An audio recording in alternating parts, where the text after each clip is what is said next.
hablar de lo que es la ética, hablar de lo que es específicamente en lo que es la ética médica. Este tema nos tocaba el día de hoy. El anterior jueves no pasamos clase por el tema de que tuvimos una actividad, pero de todas maneras ya el tema lo habíamos tenido avanzado. Entonces es así que vamos a ir tratando de avanzar un poquito más, porque sabemos que este año es un año muy complicado, más que todo por la parte de la crisis que estamos viviendo. Va a haber paro, va a haber huelga, va a haber movilizaciones, seguramente, ojalá que se solucione, pero debemos estar preparados. Y yo les he dicho el primer día que no quiero darles el tema por avanzado, que quiero que lo pasemos. Si bien es lo más importante lo que pasamos, pero después ustedes lo van a profundizar. Entonces,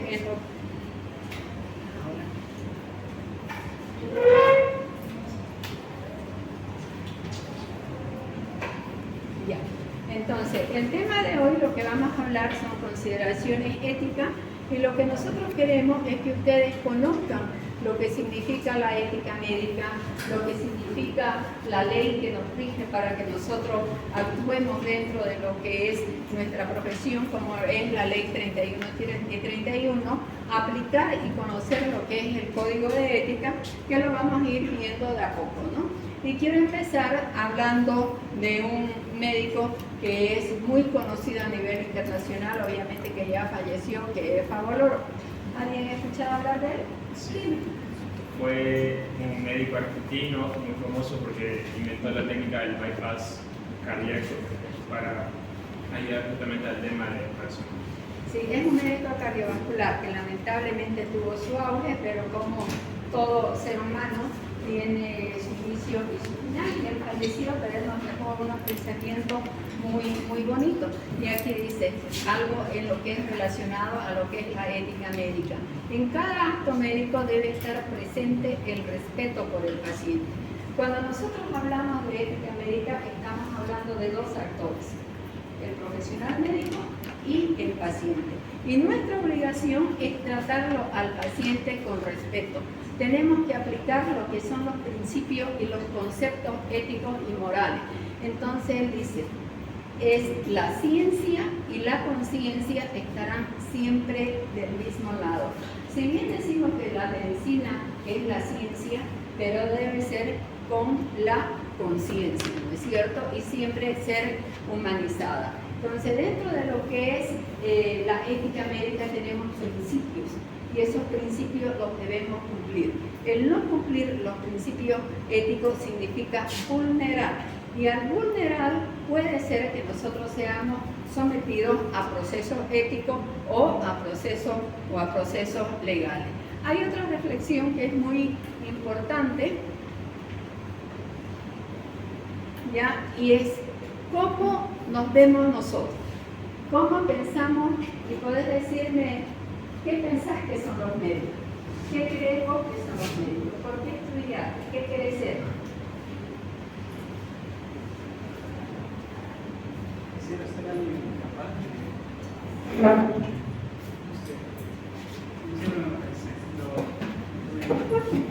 Quisiera ser esa esperanza, esa última esperanza que tiene el paciente y quien confía.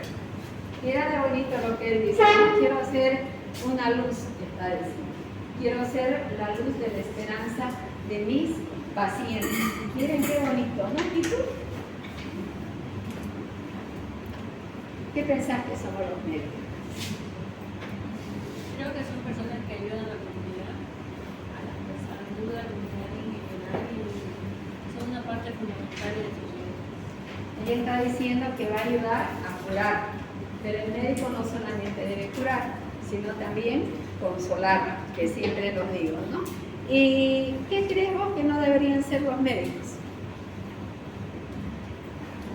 Bueno, los médicos... Que no deberían ser. Ellos me han dicho las cosas buenas. Ahora quiero ver cómo no deberíamos ser.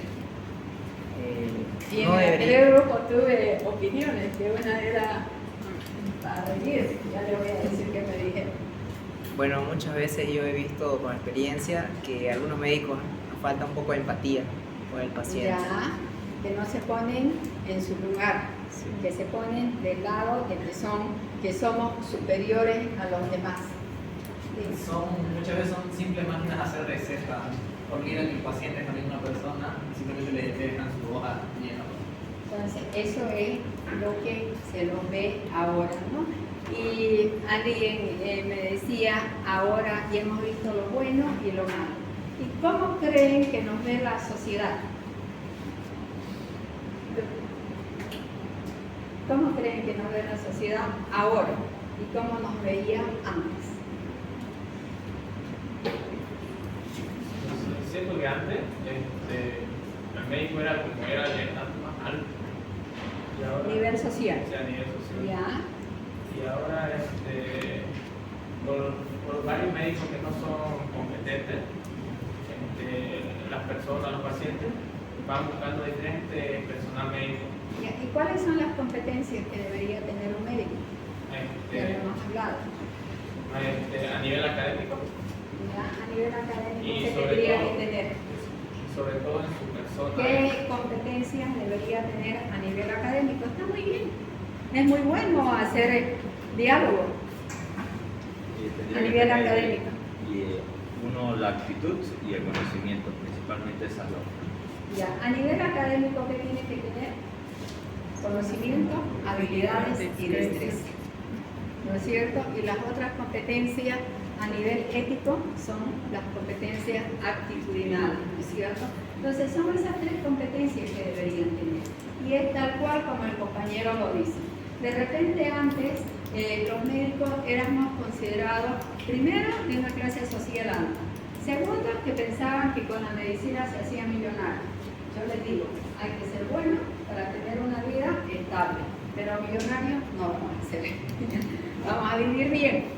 Vamos a vivir bien, vamos a tener para subsistir, vamos a tener para poder criar a nuestros hijos, pero ser millonario es muy difícil. Para ser millonario, obviamente, que tiene que tener qué capacidad. Ya negociar, hacer negocios en otro mundo. ¿Querías hablar? ¿No es cierto? Entonces, el que quiera hacer plata existe, ¿no es cierto?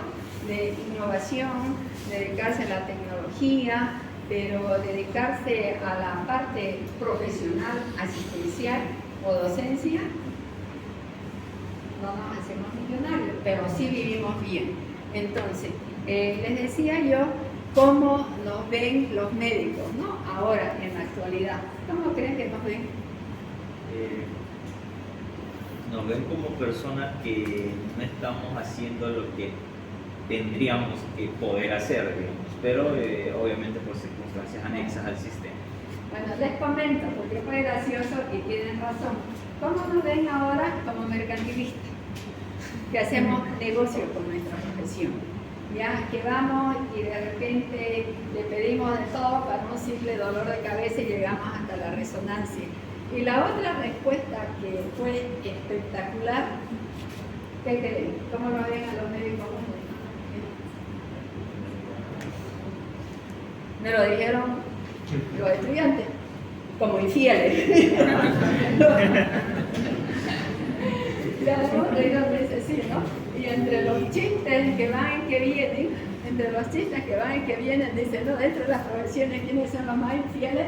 Los médicos. ¿Y dentro de los médicos qué especialidad? Los cirujanos. No leído. ¿No es cierto? Entonces me causó gracia, pero es verdad. Pero es verdad, así nos ven, ¿no es cierto? Entonces nosotros tenemos ahora que asumir el compromiso que nos vean como antes, que nos vean como que si nosotros fuéramos personas donde va a ir una madre, donde va a ir un paciente a buscar no solamente la sanación física, sino también la espiritual. Y si no lo sabemos, no lo sanamos, por lo menos no lo curamos, consolémoslo. Yo aquí les voy a traer algo que cómo piensan que son los médicos. Y ustedes me van a decir si tienen o no tienen razón. Entonces los médicos, como lo ven ahora, que solamente prescriben medicamentos. Que van allá y le dice, doctor, me duele la cabeza, toma un paracetamol, pero ni le toma la presión, ni le toma los signos vitales, ¿no? Y lo más grave es que ni siquiera sabe qué es el paracetamol. Y peor aún, si tiene un contacto con un laboratorio, le va a dar un paracetamol con un nombre comercial y no va a saber ni cuál es la composición. Entonces, prescriben medicamentos que conocen poco para curar enfermedades que conocen menos a personas de las que no conocen nada. Muchas veces ni le preguntamos al paciente qué se llama, ni le decimos de dónde viene.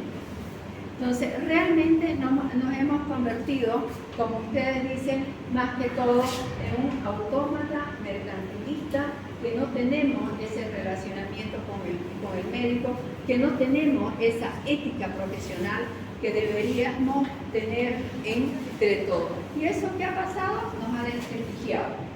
Y el tener un desprestigio, obviamente, conlleva a lo que estamos viviendo ahora. Antes decían, las personas mayores decían, ay, mi hijo, ojalá que se case con un médico, ¿no? Ahora, lo que menos quisiera es que se case con un médico, porque todo el trabajo lo que tiene que hacer, ¿no? Entonces nosotros, en el momento de salir profesional, en el momento de que nosotros nos dan el título, debemos realizar lo que es el juramento de Hipócrates, que es el padre de la medicina, que es aquel que nos ha dejado de principios y valores que deberíamos cumplir. Y yo digo, ustedes en abril probablemente al año se formen. Deberían ustedes en ese momento, deberían jurar, pero con conciencia, como dicen, ¿no?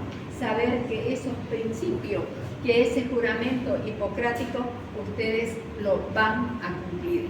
Que no tienen que sentirse obligados a realizar otro tipo para obtener beneficios personales.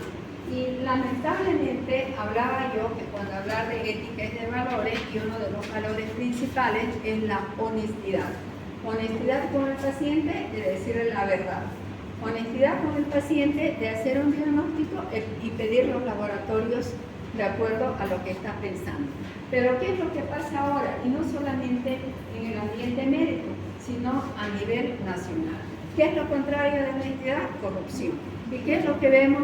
Corrupción en el gobierno, corrupción en las instituciones públicas, corrupción a todo nivel, ¿no es cierto? Y yo les decía, para tener una relación de la relación médico-paciente hay dos actores, el médico y el paciente. Entablan una relación. Para haber una corrupción tienen que haber dos actores. ¿Cuáles son?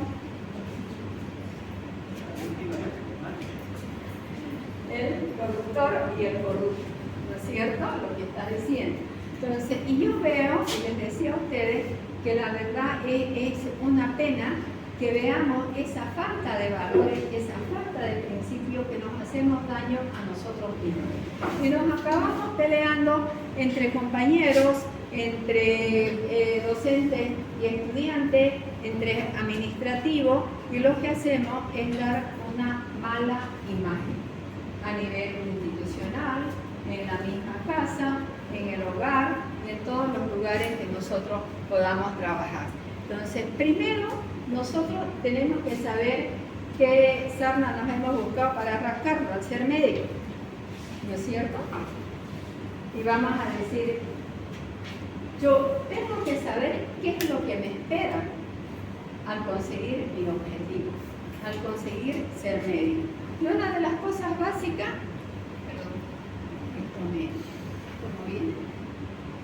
entonces, una de las cosas básicas que tenemos que saber es que la medicina y el profesional médico es una profesión exigente.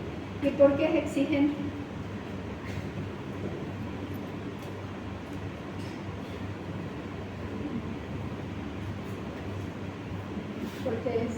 ¿Por qué crees que es? La medicina. Ajá. Porque cada año va evolucionando, hay nuevos medicamentos, nuevos tratamientos, nuevos protocolos para seguir cada enfermedad y aparecen nuevas enfermedades, nuevos virus. ¿Por qué es exigente?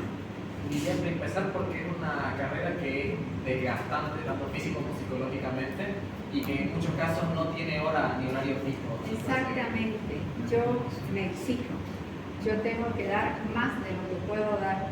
yo tengo que tener, y más que todo cuando ustedes estén en el internado, tienen que saber que en ese momento no solamente van a tener el desgaste físico, sino el desgaste emocional. Van a dejar de ser estudiantes de la Gabriel y van a ser internos como todo el mundo, con obligaciones. Van a ser turnos, entonces no van a tener feriado. Por ahí les toca su cumpleaños y no van a decir, es mi cumpleaños, yo tengo derecho de tal cosa. No existe. Yo no le voy a decir al paciente para ir a tener un parto, ¿sabes qué? El cumpleaños de mi hijo no puedo ir a atender. Entonces tenemos que tener la disponibilidad de las 24 horas para atender las necesidades del paciente. Y obviamente, dentro de la exigencia también hay otros requisitos. Y aquí decía la compañera de ustedes que nosotros pensamos, y les preguntaba yo a ustedes, a María le voy a preguntar, ¿cuál es tu objetivo de pediatría? De la asignatura. Bueno, mi objetivo es aprender y estar listos ante lo que se presente en el internado, y quiero estar sobre todo porque vamos a rotar la materia de pediatría y estar listos para tratar con los niños y con las tablas que hasta ahorita nos está enseñando, y eso nos va a servir mucho en lo que es el internado. Sería lo ideal. ¿Cuáles tienen el mismo objetivo? Si somos sinceros, ¿cuál es el objetivo? Aprender para la vida. En la realidad, yo he sido igual que ustedes estudiantes. El objetivo es vencer la materia. No sé si vencer como sea, lo ideal es vencer aprendiendo. Pero para vencer la materia deberían vencer con conocimiento, con competencia. ¿No es cierto? Eso debería ser nuestro objetivo. Pero, ¿qué pasa? Como algunos cometemos errores, copiamos, buscamos, que nos hagan los exámenes y existen diferentes problemas, ¿no es cierto? Entonces, lo ideal, yo les he dicho a ustedes, todos aquí tienen la posibilidad de vencer la materia, es solamente querer, es solamente preocuparse. De repente el primer parcial no les va a ir tan bien, porque es más complejo, porque no lo han visto. En el segundo van a mejorar un poquito. En el tercero es la recuperación, es la experiencia de cómo pregunta la doctora Morón, y además de que ya lo han pasado, además que ustedes van a colaborar con un poquito de un banco de preguntas, entonces ya vamos mejorando, ¿no es cierto? ¿Y cuál es la idea? De que venzan la materia, pero con conocimiento. No lleguen a, qué sé yo, a tener esos errores que después pueden tener consecuencias. ¿Ya? Y luego otra de las cosas que nosotros les decía yo, y es una palabra de mi vicedecana, que muchas veces nos buscamos sarna para rascarnos, y la medicina nos buscamos sarna para rascarnos. ¿Por qué? Porque permanentemente estamos nosotros en situaciones de gran tensión emocional, porque estamos enfrentando entre la vida y la muerte. Porque si no hacemos bien, probablemente esos pacientitos que hemos atendido o esos pacientes puedan tener secuelas. Algunos pueden tener secuelas neurológicas que les van a durar toda la vida. Otros pueden acabar falleciendo y eso va a desencadenar dramas familiares. Y obviamente, cuando nosotros decimos podemos cometer un error, somos seres humanos. Y si yo no tengo ese relacionamiento, esa confianza con el paciente, no le he explicado todo como debe ser, los beneficios, lo bueno, lo malo que debe suceder, puedo yo someterme a un proceso. Y los procesos son procesos éticos, son procesos administrativos y son procesos penales, que el paciente, de acuerdo a lo que él sienta, lo va a denunciar.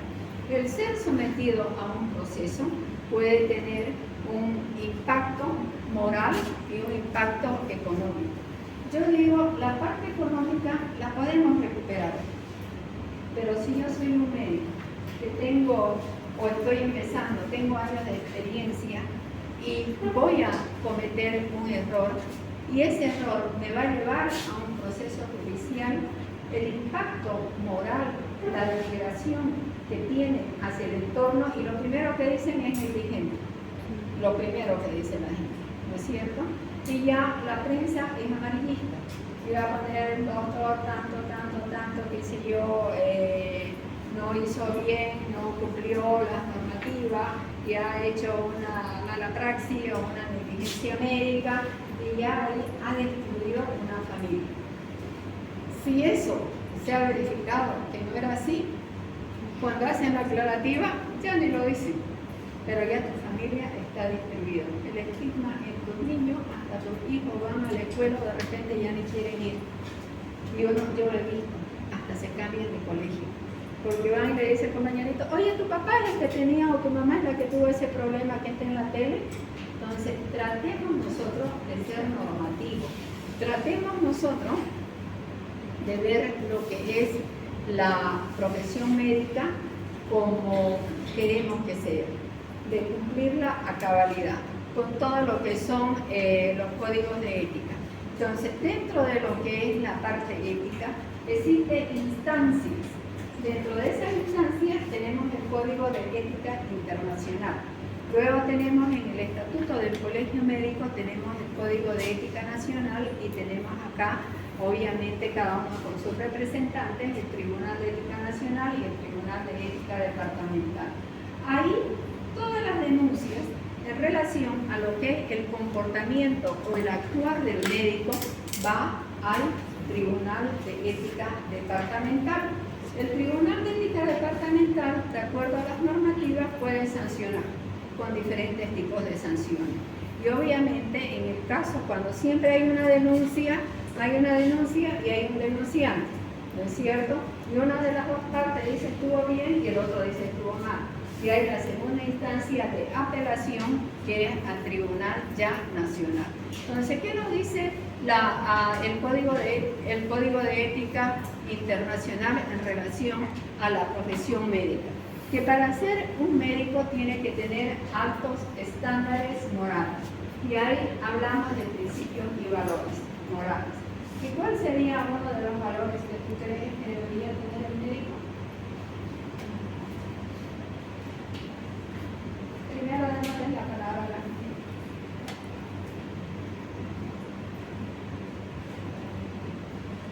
¿Qué valores? Honestidad. Y hemos hablado de honestidad versus corrupción. Y en lo que es la honestidad es uno de los principios básicos, ¿no es cierto? De saber que primero está el dar una buena atención al médico. Y muchas veces el médico es corrompido, voy a decir así, o vamos a decir que sobornado, no sé cuál es la palabra ideal, por otro tipo de instituciones donde le dicen, mira, mandá a mi laboratorio y yo te voy a dar el 10%. O mandá a este laboratorio y yo te voy a dar viajes a tales lugares. Y ahí el médico probablemente recete o pida los laboratorios que necesita o pida un poco más. ¿No es cierto? Entonces el médico debe ser honesto, de recetar, primero de diagnosticar o plantear una hipótesis diagnóstica. De acuerdo a la hipótesis diagnóstica, confirmar o descartar y pedir los laboratorios necesarios, pero no son todos por si acaso, pero sí existen, ¿ya? Entonces la honestidad. Otro es la gracia. La medicina tiene que ser humanizada, tiene que tener empatía con el paciente, ¿no es cierto? Entonces esos valores es lo que yo les decía, que deberíamos transmitirlos y ustedes ser el agente de cambio y ustedes ser los educadores. Ustedes ser los encargados de que transmitan esos valores y a quién, a los que están empezando. El día de hoy estaba hablando con la asesora legal de todas esas problemas que existen en la parte de relacionamiento del docente, estudiante, y ella me decía, doctora, me quedé sorprendida porque le pregunté a un estudiante X si él sabía lo que era la ética. Y me dice que no lo pasaban, que nunca lo han llevado, que nunca le han explicado. Y digo yo, primero que yo siempre en mi temario está la parte, siempre lo he dado porque me gusta, he sido parte del Tribunal Departamental y del Tribunal Nacional, y lo que más transmito es que seamos unidos con nosotros, ¿no es cierto? Y que transmitamos esos valores a todos.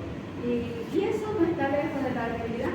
Hicimos una encuesta y la verdad que pocos saben lo que es la ética. Y le voy a preguntar a usted, ¿qué entiende usted por ética?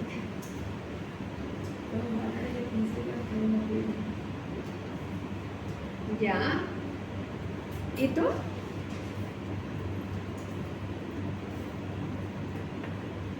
¿Qué entiendes por ética? ¿Qué es? ¿En un principio qué es? El conjunto de ideas, pensamientos y creencias que tiene una determinada sociedad. Hay distintos tipos de ética. La ética es una ciencia, es una disciplina que viene del Hipócrates, donde estudia el comportamiento del ser humano. Y cuando hablamos de ética médica, es el actuar y el comportamiento del profesional médico, ¿no es cierto? Entonces, el Código de Ética Internacional dice que para ser médico, para tener una profesión médica, necesita tener altos estándares morales. Y hablamos de valores morales. Y no solamente valores morales, sino que el médico tiene que permanentemente tener y adquirir conocimiento. Decíamos ustedes acá, bueno, van a adquirir conocimiento, pero los van a profundizar para poder aplicarlo. Experiencia. Pero también yo les decía al anterior grupo, antes hablaba mucho de experiencia, ¿no? Y decía, bueno, yo les voy a contar mi experiencia, qué sé yo, para la atención del recién nacido, soy pediatra neonatóloga,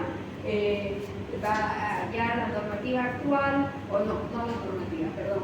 Mi experiencia dice que la leche maternizada es mejor que la leche materna, lo cual es falso, pero yo les puedo transmitir mi experiencia. Sin embargo, la evidencia me dice que la leche materna es el alimento ideal para el neonato. Entonces, la experiencia sin evidencia no sirve. Así yo pueda tener 50 años de experiencia, si no les muestro evidencia, ¿no es cierto? Y alto nivel de autonomía. Cuando hablamos acá del profesional médico y hablamos de la autonomía, es esa autonomía que tiene el profesional médico de saber decidir lo mejor para el paciente sin pensar en los beneficios personales que él pueda ser inducido a cometer. Y obviamente que todo eso vamos a procurar nosotros el bienestar de la persona o el bienestar de la sociedad. Y aquí tenemos estos valores. Gratitud. ¿Quién me habla de gratitud? ¿Qué es gratitud? Siempre decimos, no, gracias, gracias, gracias. ¿Por qué decimos gracias? ¿Qué significa dar gracias? Sería como reconocer que te brindaron una ayuda que necesitaba. Muy bien. La gratitud es el reconocimiento que nosotros debemos realizar todos los días, porque alguien ha venido en nuestra ayuda. ¿Y a quién le debemos gratitud? ¿A quién? ¿En verdad? ¿A quién? A nuestros padres. A los padres. Ustedes deben sentirse agradecidos a los padres que tienen, porque ellos han hecho posible, primero les han dado la vida, agradecer por la vida que tienen. Segundo, porque les han dado una educación. Tercero, porque les han dado la oportunidad de formarse profesionalmente. Y después, ¿a quién más tienes que tener gratitud? En este proceso de enseñanza y aprendizaje. Al docente. Porque el docente, con defectos, con debilidades, con fortaleza, él se preocupa para venir y estar aquí y transmitirle su conocimiento. Tenemos que aprender a ser agradecidos. Y obviamente, en primer lugar, agradecer a Dios sobre todas las cosas, ¿no es cierto? Entonces yo digo, agradezcamos a Dios porque a pesar de todo, estamos saludables, Agradezcamos a Dios porque tenemos la oportunidad de estar aquí y compartir este diálogo que tenemos. Agradezcamos a nuestros padres y agradezcamos a nuestros compañeros y a todo nuestro entorno. Es un reconocimiento que deberíamos hacer, honestidad, laboriosidad, que no nos cansemos, que no nos pintamos. ¿Es difícil? Es difícil. ¿Salir médico es difícil? Es difícil. ¿Complicado? ¿Cuántas veces se han amanecido? No lo sé. En mi época eran noche tras noche de amanecerse estudiando. Pero eso no va a impedir que yo siga persistiendo, tener perseverancia, tener responsabilidad. Una vez la responsabilidad, ustedes a sus padres le están diciendo, yo te ayudo, pero sé responsable. Haceme sentirme orgulloso. Cuando ustedes salgan profesional, ¿quién se siente más orgulloso? Los padres, que dicen, mi hijo es profesional. Entonces, eso es lo que nosotros debemos tener cuando ya sean médicos, la solidaridad. Cuando trabajemos en las prácticas de simulación, todo lo que hagan, el ser solidario es con usted. Usted no sabe, enséñame. ¿Qué te falta? ¿Qué necesitas? No llevaste, qué sé yo, cualquier instrumento, tómate presto. Pero aquí hay una falta de solidaridad, hay una falta de honestidad, de tolerancia. Cada vez nos comportamos nosotros intolerantes. Yo le digo algo a Luis y siempre va a haber lo malo, no lo bueno. Vamos a poner un comentario, cualquier cosa que hagamos. Me decía que ahí está, que han puesto ahora en la página de la facultad todo lo que es la historia. Si yo te digo ahorita entrar al Face y lee qué opinan, alguien va a estar con una crítica negativa, porque tenemos tendencia a ver lo malo y no a resaltar lo bueno. Y nadie es completamente malo, ni nadie es completamente bueno.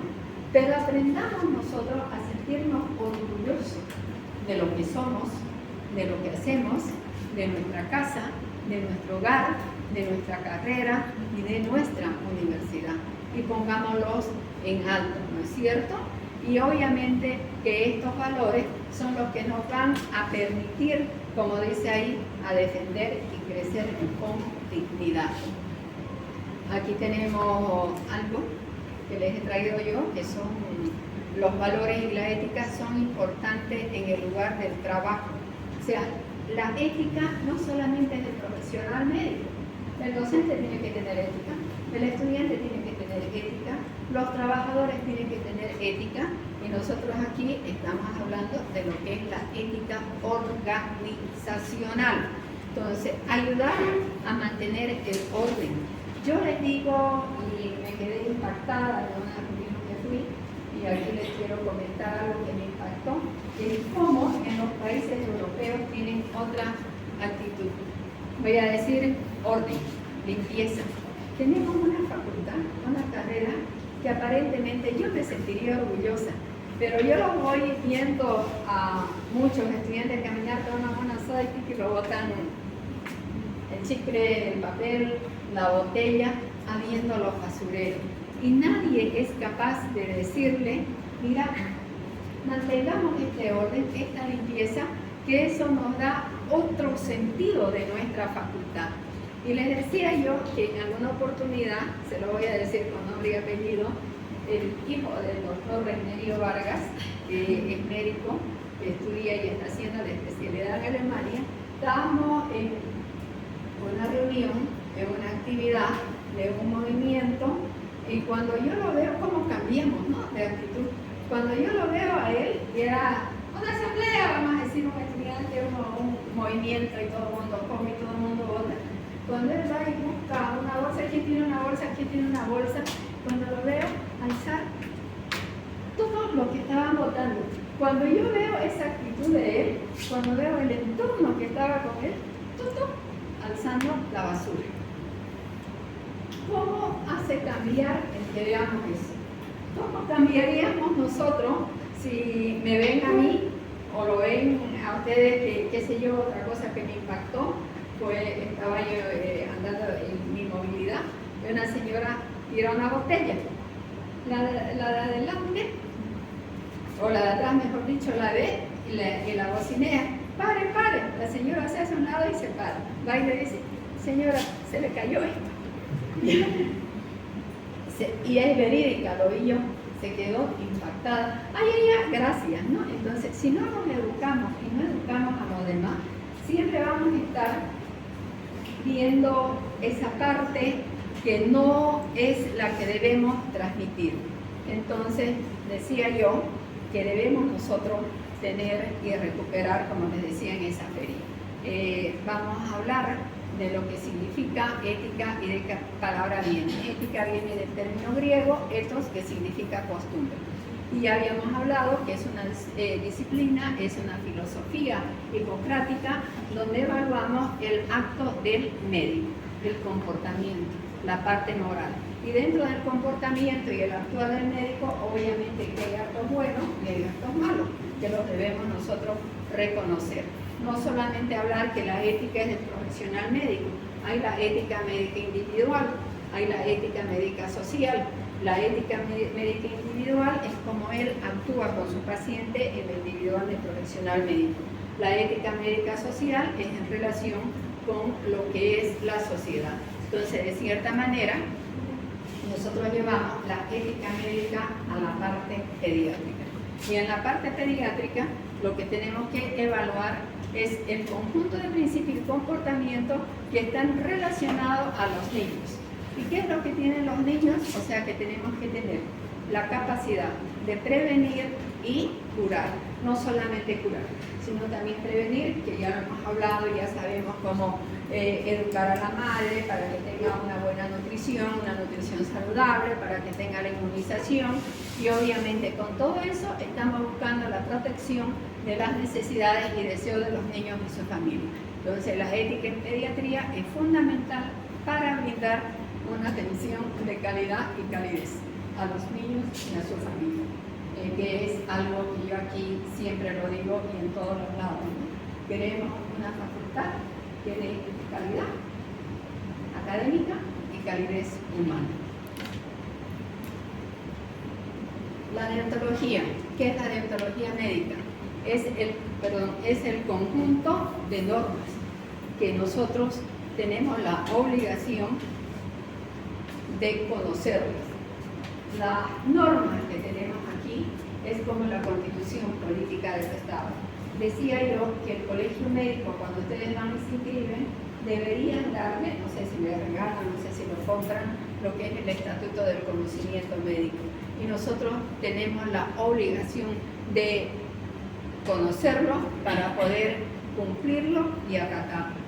El no cumplirlo y el no acatarlo va a significar en vulneración del estatuto médico y ser sometido a proceso.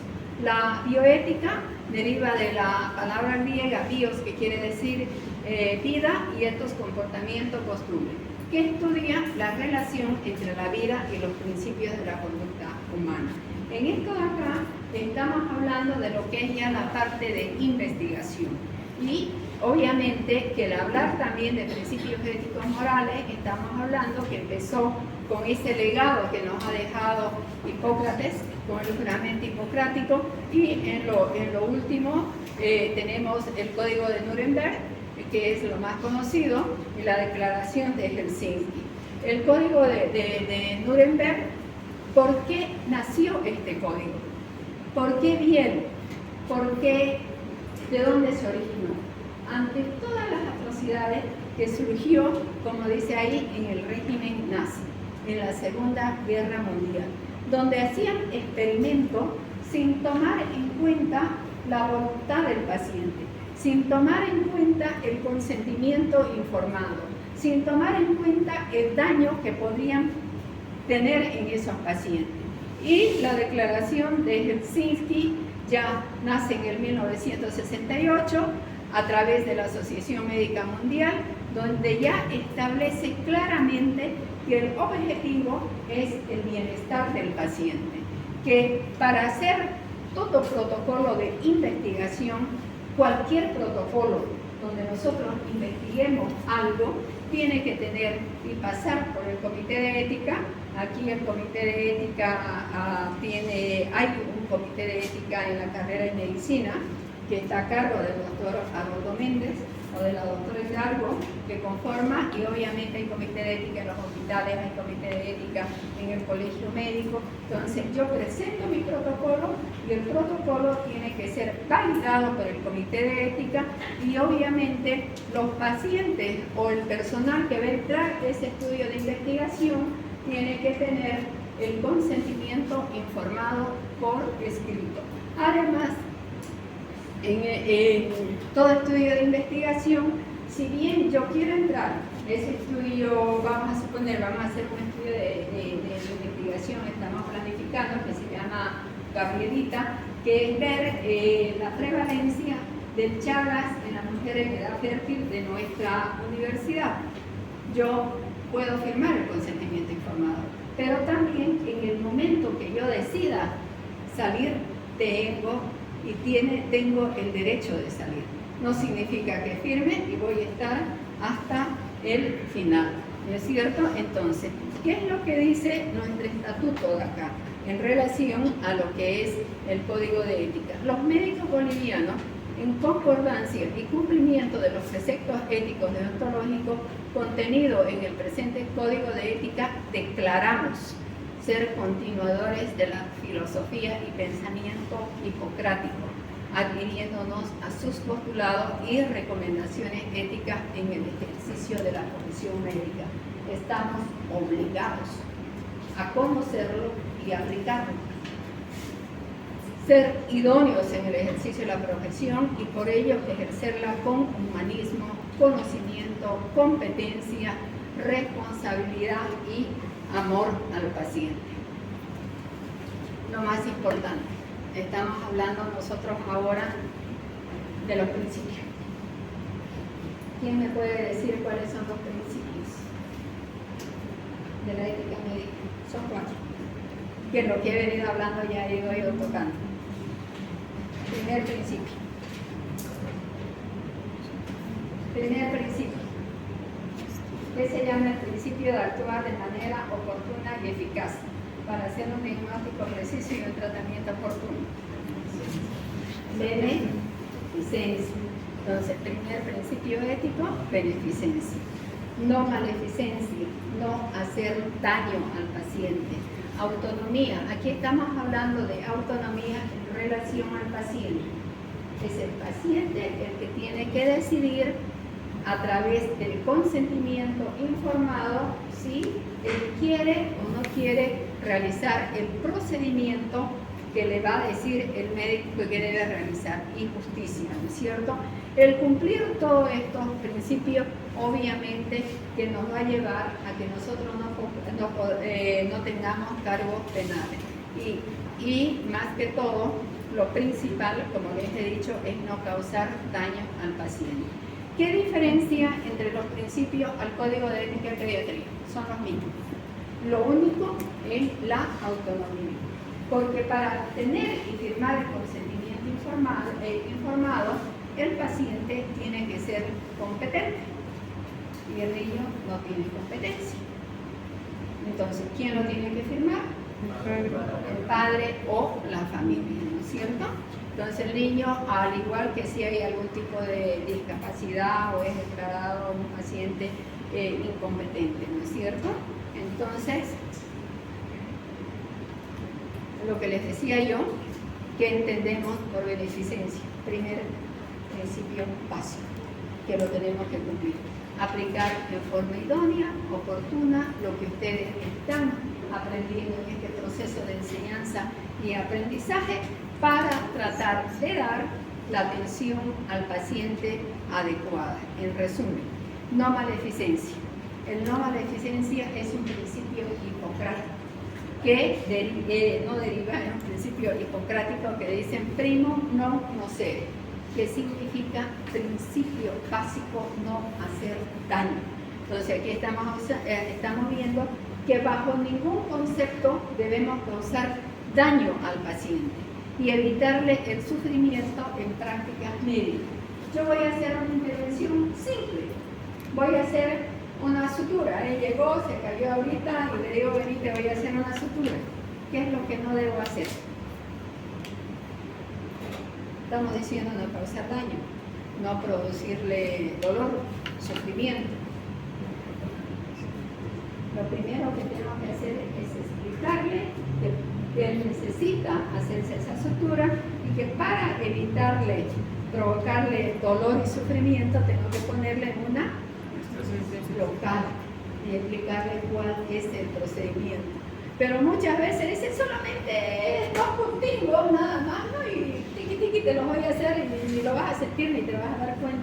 Le están produciendo dolor, le están produciendo sufrimiento y peor si son niños. Entonces, es como operar de una vesícula y no darle un analgésico oral, ¿no es cierto? Es como diagnosticar una neumonía y no darle un antibiótico para el tema que yo estoy pensando.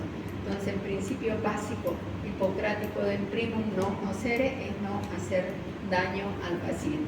La autonomía, ya hemos dicho, que es respetar la decisión del paciente y básicamente se refleja en el consentimiento informado. Para tener el consentimiento informado tiene que ser un paciente competente. Los consentimientos informados los tienen en todos los hospitales. Tras que ingrese el paciente, yo no puedo darle ni una tableta si no le digo para qué, informarme bien, que eso es potestad del médico, la información correcta, precisa y veraz, y el paciente la autonomía para decidir si quiere o no quiere, ¿no es cierto?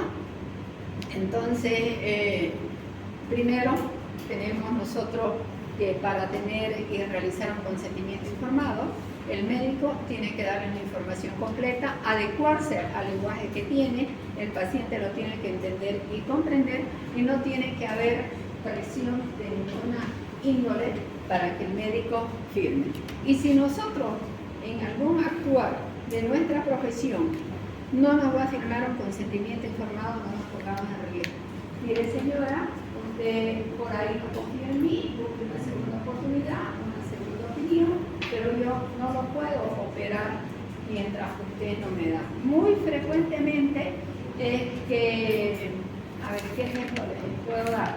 Que van a entrar a una cirugía de colecistectomía. Y ya, pero como ya estaba operándole, ya estaba abierto y antes que hacían le voy a sacar el apéndice porque el apéndice no sirve para nada, ¿no? Y ya cuando llegan, le preguntó, ¿sabe qué? Aproveché y ya le hice su apendicectomía. O a veces ya están en la tercera cesárea, ¿no? Pero ya usted tiene 35 años y ya iba a tener hijos, ya se lo saqué, digo, burrera, ¿no? Por si acaso se lo saqué el útero, le hice una histerectomía. No pueden realizar nada si no tienen el consentimiento informado, ¿no? Entonces, requisitos: que el paciente sea competente para que tenga un valor legal, la información siempre antes, como le he explicado, de realizar cualquier procedimiento, la voluntariedad, y en las personas incompetentes tiene que realizarlo el consentimiento informado por escrito, firmarlo el padre. Justicia y equidad, sabemos que todos pedimos justicia, es un derecho humano de gozar de los beneficios, en este caso de la salud, sin discriminación de ninguna índole, ¿no? Entonces, en alguna vez, anécdota que siempre la cuento en el hospital de niños, estábamos pasando visita y viene un médico y me dice, si fuera mi paciente privado, por decirle, por darle, qué sé yo, la amoxicilina IBL, le daría una IBL, y es la combinación, pero aquí como no va a tener plata, le doy la amoxicilina simple, que es cada 6 horas. No tiene que haber discriminación. Así como lo trato a uno, lo tengo que tratar al otro y darle la alternativa a que si tiene o no tiene o puede o no puede comprar, explicarle el beneficio del uno y el beneficio del otro. Ya, entonces debemos nosotros buscar e impulsar la justicia dentro del sistema de salud. Y obviamente, si nosotros vemos que en nuestro sistema de salud no hay condiciones económicas, o como por ejemplo la asignación de los recursos económicos, tenemos la obligación de denunciar. Ustedes actualmente saben, por ejemplo, que el Hospital San Juan de Dios y el área de todo lo que es el sistema de salud estamos ante una crisis económica. Y hay paros y paros y paros. Y obviamente tiene un impacto negativo en la población, tiene. porque dicen, otra vez los médicos le pagan. ¿Pero por qué? Porque no le explicamos bien cuáles son las causas del paro, ¿no es cierto? Tendríamos nosotros que explicar a cada uno. Y si se recuerdan, no me acuerdo el nombre del padre, había en alguna época que salíamos todas las calles para pedir 10% para, lo tengo aquí, para el 10% para salud, y para que el gobierno nos dé el 10% de todos los recursos. Justicia, lo que hemos dicho, es el derecho humano para que todo ser humano tenga una atención adecuada sin discriminación de ninguna índole. Los principios fundamentales para desarrollar la ética médica es que el profesional sea competente. Y lo vuelvo a preguntar a la niña de rojo, ¿cuáles son las competencias? Probablemente sea de examen, porque lo repito desde el comienzo. ¿Cuáles son las competencias? Hace ratito lo dije, que tiene que tener un médico. Son 3.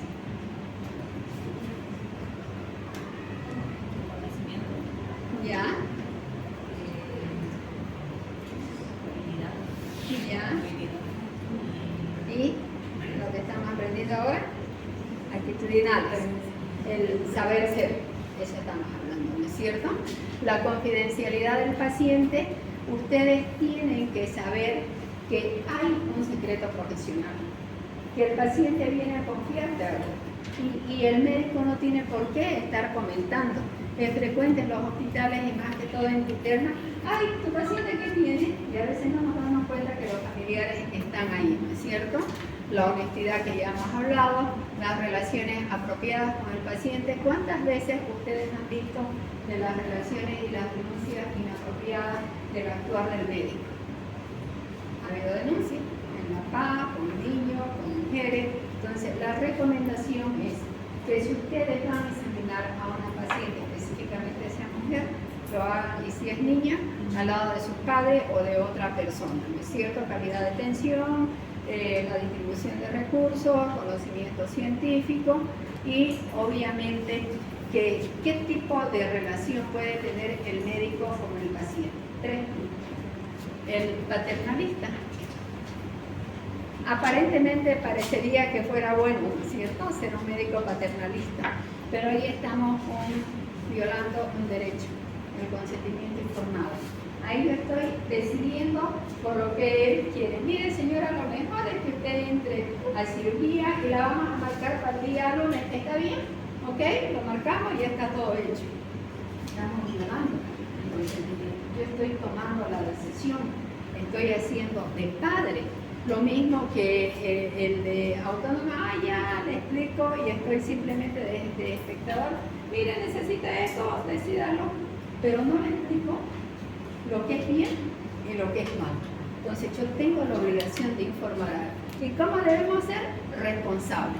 Y para ser responsable, que es uno de los valores principales, es responsable tanto el médico como el paciente. El médico de informar, el paciente de tener esa información adecuada y de saber decidir. ¿No es cierto? Entonces decimos nosotros, estas 2 cosas lo tenemos que tener. Todos parámetros: secreto profesional, consentimiento informado. Aquí decimos que en la relación médico-paciente entran 3 actores. El médico debe aplicar la beneficencia, conocimiento, buscar una atención idónea, eficaz. El paciente decidir qué es lo que quiere hacer. Y la sociedad pedir justicia, equidad. ¿No es cierto? Y en pediatría es lo mismo, pero en relación a lo que es el niño y la familia. Y aquí tenemos ya nuevamente los principios éticos. El próximo tema que lo vamos a avanzar parte es lo que es el expediente clínico y la historia clínica. Y finalmente le sacamos una foto. En la próxima clase voy a hacer pasar a 2 para que vean, ahí está las preguntas y cuáles son los principios que usted evaluaría, que debería cumplir o que está vulnerando. ¿Ya? Al azar, voy a tener un número y me lo van a dar. ¿Ya? con esto hemos acabado el primer tema. Voy a dar...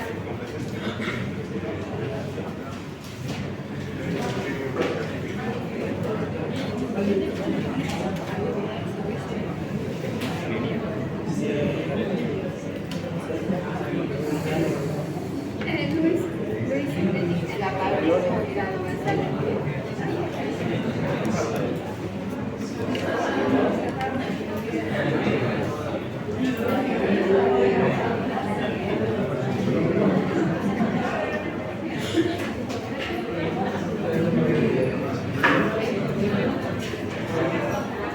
¿De qué?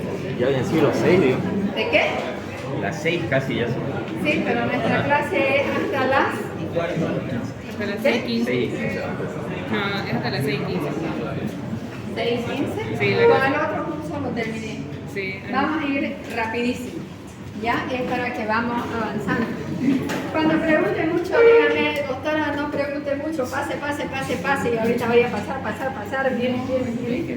Ya, esta es la normativa a nivel nacional que ustedes no pueden encontrar, lo pueden bajar, es el expediente clínico, lo voy a ir avanzando de manera rápida, es la norma técnica para el manejo del expediente clínico.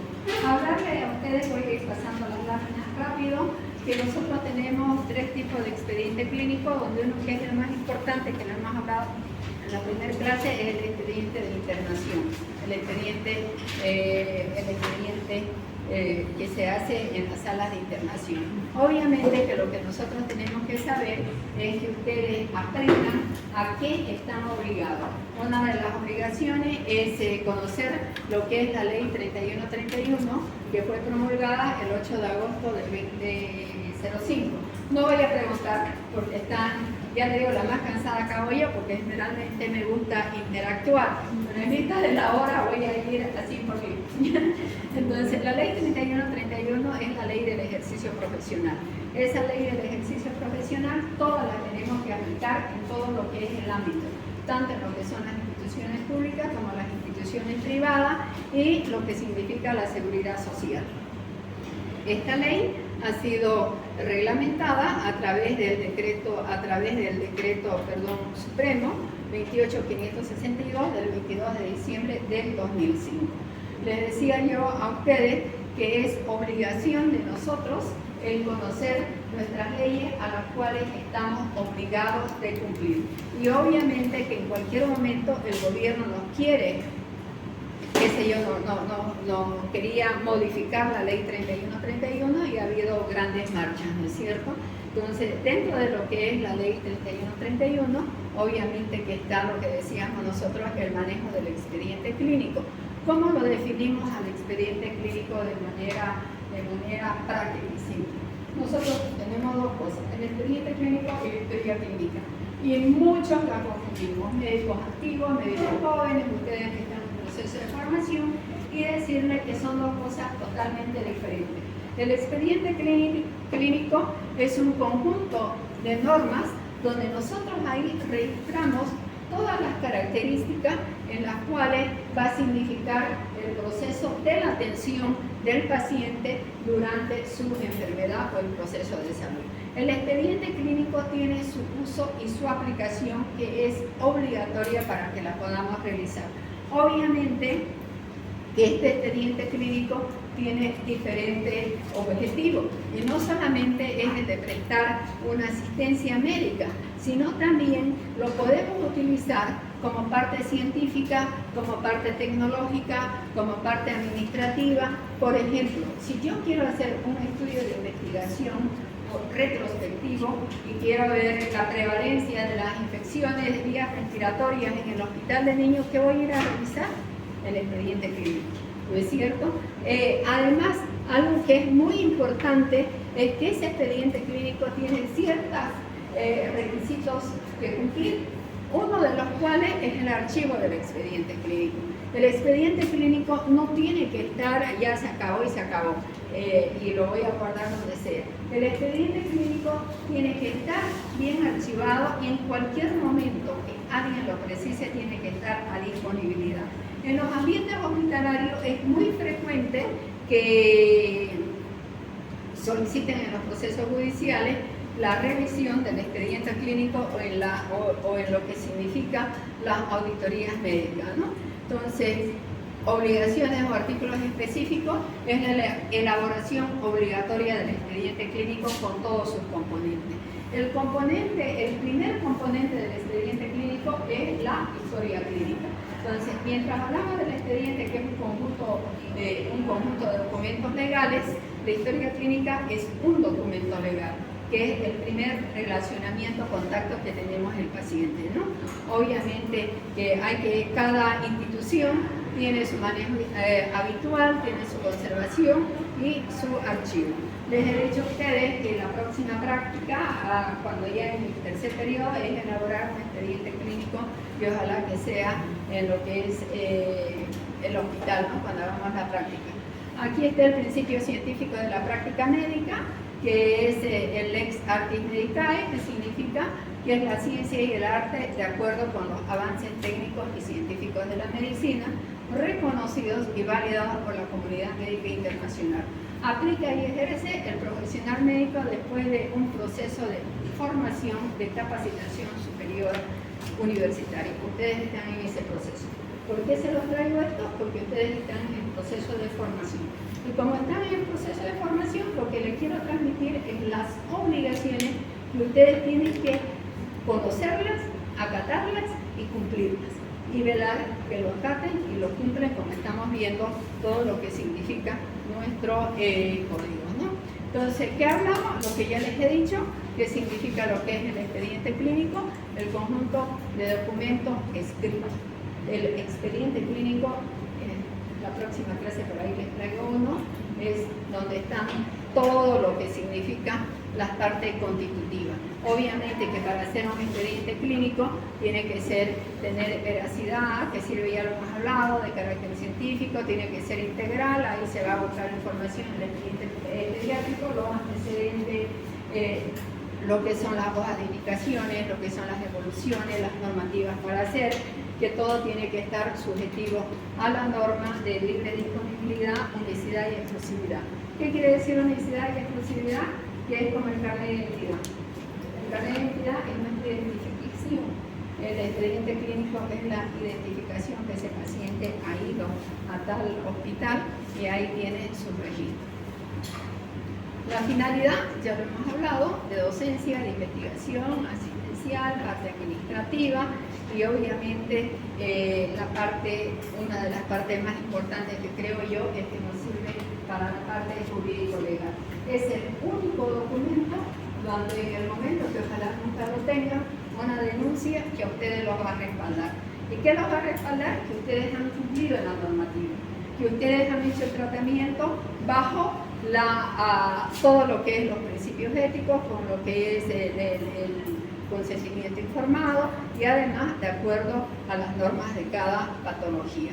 Dentro de los expedientes clínicos, el que vamos a ver el día de hoy es el de hospitalización, el de consulta externa, el de emergencia que también hay, pero directamente nos vamos a abocar al expediente de hospitalización. Y estas son las partes constitutivas que les decía.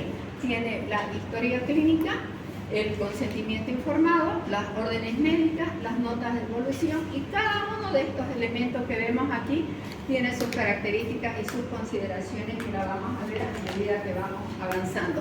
Solamente como ejemplo, en las notas de evolución hay una normativa, cómo se evoluciona el paciente, y es el SOA, subjetivo, objetivo, análisis y plan. Eso lo tengo que hacer todos los días en el momento de la visita. En el momento de la visita, el residente o el interno me va a presentar al paciente y me va a decir lo que es el subjetivo. ¿Qué es el subjetivo? Es todo lo que ha acontecido con el paciente en las últimas 24 horas. De si han cumplido o si no han cumplido el plan. El objetivo es el examen físico. Entonces, a mí me esperan con el subjetivo y con el objetivo hecho. Ya en mi cita de manera conjunta me dice el paciente que las últimas 24 horas ha presentado inestabilidad térmica, qué sé yo, no todo lo que tenga. Entonces, ¿qué tiene el examen físico? Esto. Yo voy a hacer un análisis de la parte subjetiva y de la parte objetiva y voy a elaborar un plan. Esos planes, uno es el plan de diagnóstico, el plan de tratamiento consentimiento y el plan comunicacional. Comunicacional es consentimiento informado. Le tengo que informar a la mamá o al papá que tiene esto, y mi planificación para el día de hoy, después de que yo me vaya, es esto de acá. Y dejo mis planes, que son 4. Al otro día, otra vez me informo si se cumplieron o no se cumplieron los planes. Y si no se cumplieron, ¿por qué no lo hicieron? Y si se cumplieron, ¿cómo evolucionó el paciente? Dentro de lo que hay una cosa que es muy frecuente y es resaltar el informe de exámenes de laboratorio. Es muy frecuente que el médico asistencialista de la sala pida un laboratorio. Yo solicito un hemograma. Al otro día le digo, sí, doctora, se solicitó y se hizo el hemograma. ¿Y qué dice el hemograma? ¿Lo evaluaron? No, porque lo dejaron para que lo evalúen al otro día. Sucede. Y frecuentemente. ¿Qué estamos haciendo? Vulnerando un principio ético. ¿De qué? ¿Cuál es el principio ético? Beneficencia, no actuar de manera oportuna y eficaz.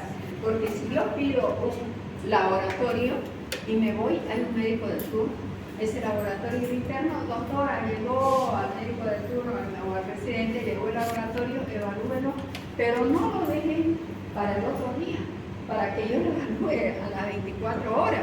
¿No es cierto? Puede tener una evolución desfavorable, puede, qué sé yo, el paciente y estar muerto, por decirle, ¿no? Y resulta que ni vieron por qué ni para qué se pidió la radiografía, la ecografía. Si es un paciente que va a ir a una cirugía, tiene que tener su valoración o sus elementos quirúrgicos, los de anestesia y obviamente dentro del expediente clínico las notas de enfermería, epicrisis cuando sale el paciente, los documentos administrativos y algunos adicionales. Dentro de lo que son los elementos quirúrgicos, no puede entrar un paciente a cirugía si no ha tenido una evolución prequirúrgica por el médico que lo va a operar, o después de la cirugía no puede salir el paciente, devolvérmelo a mi sala si no tiene un protocolo quirúrgico y la nota postquirúrgica. Lo mismo en la evolución anestésica. El médico anestesista de turno tiene que ir a evaluar el paciente, tiene que ir y después de salir hacer su protocolo, su nota postanestésica y la nota de recuperación. Enfermería, les diré que las enfermeras son muy empoderadas y ellas tienen su balance, que lo hacen su balance hídrico. El paciente pediátrico tiene que ir con una bomba, tiene que medir cuánto de líquido va a entrar, porque si significa que entra 50 ml, me va a salir, ha pasado más de lo debido y el paciente me va a salir encharcado. ¿Qué es el encharcamiento? Un edema agudo de pulmón, y el paciente va a llegar ya prácticamente en los últimos, ¿no? Entonces tienen que estar bien controladas. Y los documentos administrativos, que prácticamente son las notas de ingreso, egreso, referencia y contrarreferencia, que ya hemos hablado, y el informe de emergencia. Ahora, ¿qué es la historia clínica? Es el primer componente de lo que es el expediente clínico.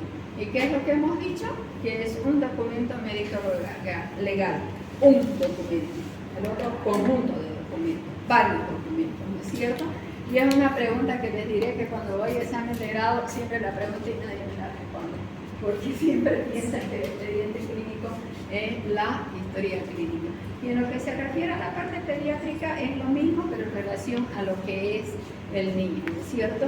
Ahora, cuando nosotros hacemos el expediente clínico y vamos a tener esa relación, esa comunicación con el paciente, lo que hacemos es un diálogo terapéutico, que antes se hablaba de interrogatorio, la primera parte de la definición que te llamaba que no, eso sonaba como que no empático, como que uno está haciendo que te tira de policía y te dice todo bebé, ¿no es cierto? Entonces algo así, ¿no ves? Entonces ahora ya no se llama interrogatorio, queremos cambiar la respuesta, pero siguen diciendo interrogatorio. En la actualidad hablamos de un diálogo terapéutico, estamos queriendo hacer de la medicina humanizada, ¿no es cierto?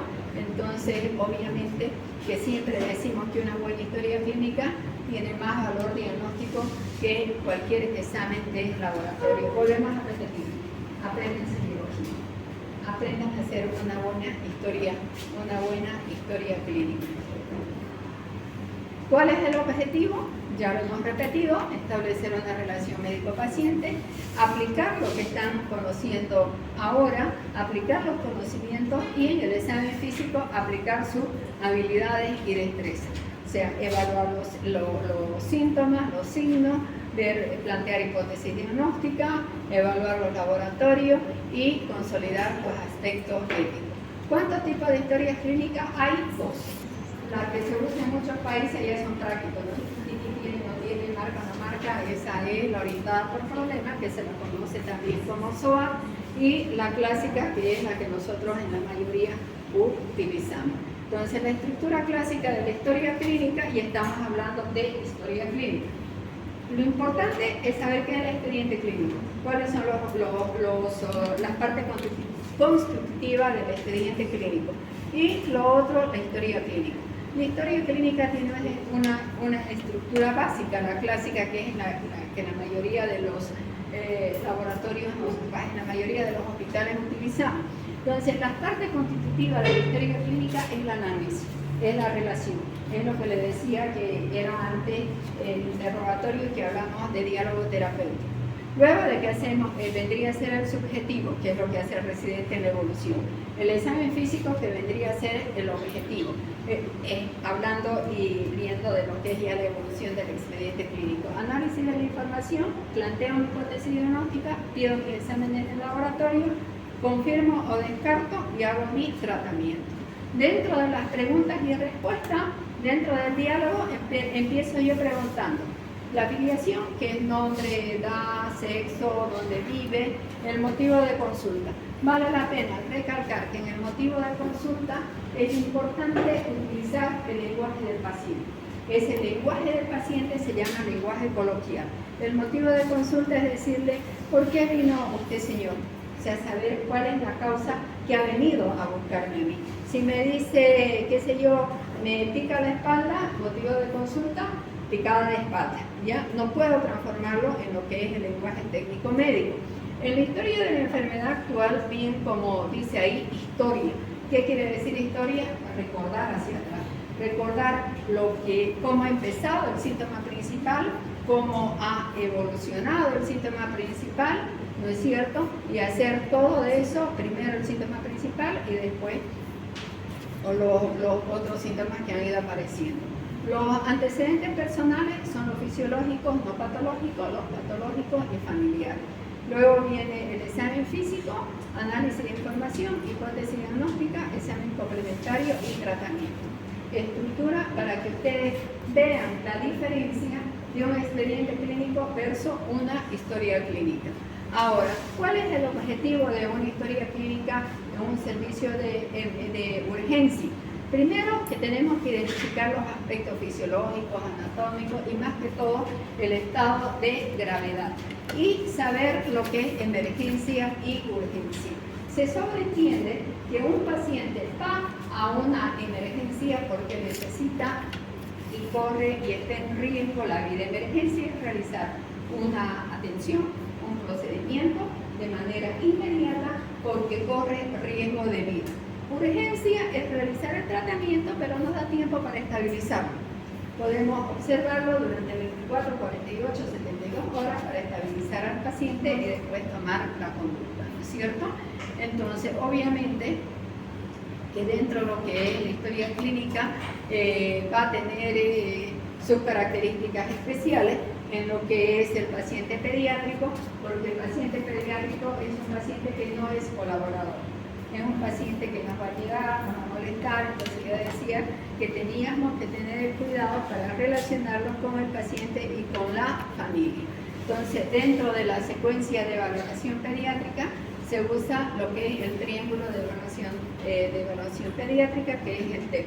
Entonces, en ese TEP tenemos 3 parámetros, que es evaluar la impresión general o el aspecto general, evaluar la parte respiratoria y la parte circulatoria.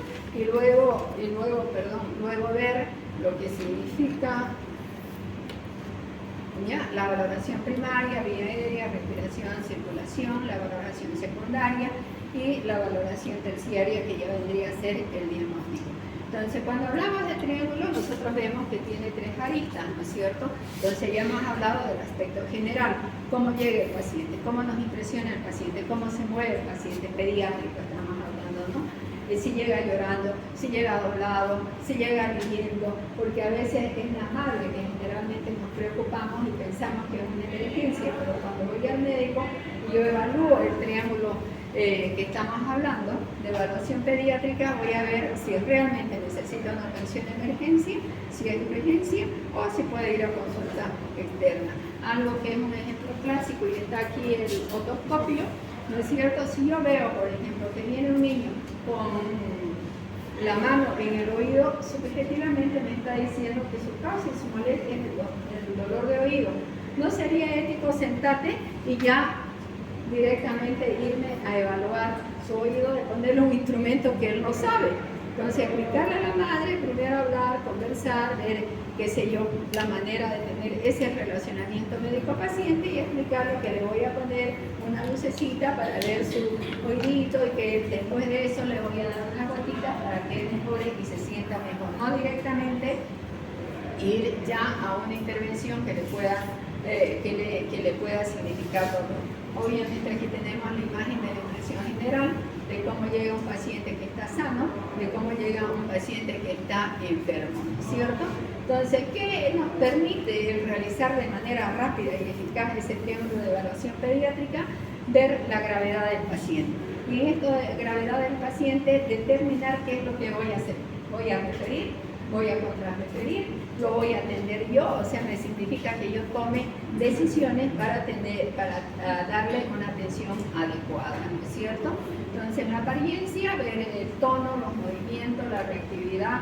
Si está, vamos a suponer que venga un niño que está con diarrea, que llega todo nubilado, que te llamas, no responde, pucha, voy a pensar que está deshidratado. Le voy a hacer un examen físico para ver si está deshidratado o si está choqueado, ¿no? La respiración, ¿qué evaluamos en la respiración? Evaluamos lo que es la relación oxigenación y ventilación. Si está recibiendo la oxigenación adecuada, sus pulmoncitos van a ventilar bien, no va a tener signo de dificultad respiratoria. Pero si yo veo que ya hay signos de dificultad respiratoria o veo que el paciente está llegando todo nubilado, cansado, fatigado y además escucho esos silbidos, yo voy a pensar que podría tratarse de un problema pulmonar. Y la circulación es ver si la piel está cianótica, si está pálida, si la cianosis es distal, si es generalizada, para ver ya la conducta a tomar. Entonces, ¿esto a qué nos va a llevar el evaluar estos tres componentes del triángulo de evaluación pediátrica? Determinar primero la gravedad. ¿Cuál es la normalidad? ¿Qué es lo que yo pienso? ¿Y con qué rapidez yo lo voy a atender para repetir, ¿cierto? Lo mismo. Entonces, decíamos nosotros que la anamnesis, ya les había explicado, no hablamos de interrogatorio, de un diálogo terapéutico. Y el hacer una buena anamnesis representa la mitad del diagnóstico, aplicar los conocimientos semiológicos, volver al pasado y hacer una historia de ello, desde el inicio hasta lo que es el final. En el diálogo terapéutico tenemos que tener ciertas habilidades y eso lo evaluamos en la atención del recién nacido, las habilidades comunicacionales, que lo vamos a hablar en lo que es la atención antes del nacimiento. Nuestra comunicación tiene que ser verbal y efectiva. Para que sea verbal y efectiva tengo que ganarme la confianza del paciente o la confianza de la madre y del niño. Y también ver, como les decía, la comunicación no verbal. Llega así el dolor de oído, llega así el dolor de panza, ¿no es cierto? Entonces, tener todo eso, conocimiento de saber interpretar los dos lenguajes. Y además, evaluar también que pueden existir algunas barreras que impidan tener ese relacionamiento. Es decir, yo voy a tener un paciente que no es de mi región y que habla otro idioma, pues tendré que buscar la persona que me sirva de intermediario, que aquí hay muy poco de ello, ¿no? Entonces, la afiliación, como hemos dicho, es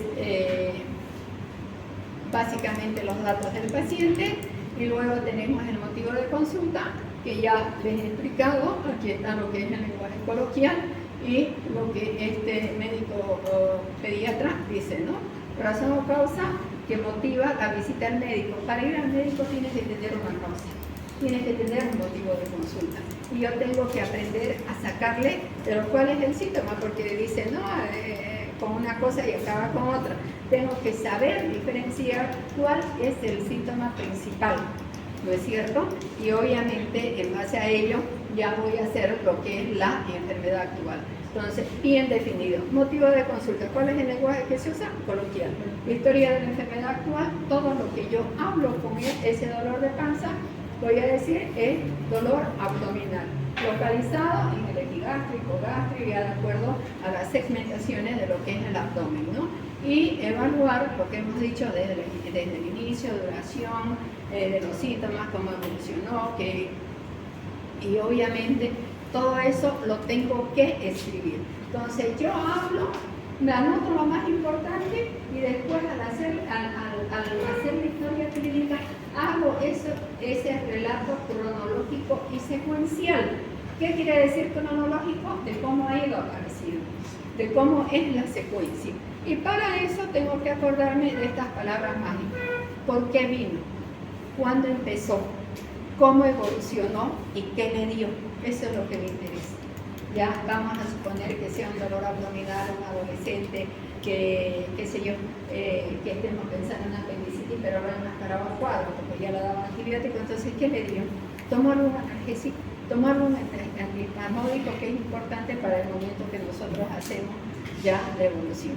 Aquí tenemos entonces todas las causas que pueden venir, ¿no? Es muy frecuente ver en las historias clínicas que hacen cuando ponen motivo de consulta dolor abdominal en hipogástrico, terminología médica. No podríamos poner, ¿cierto?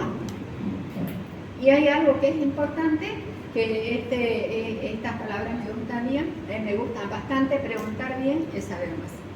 Tenemos que saber qué preguntar, ¿ya? Y obviamente aquí estamos hablando desde cuándo empezó.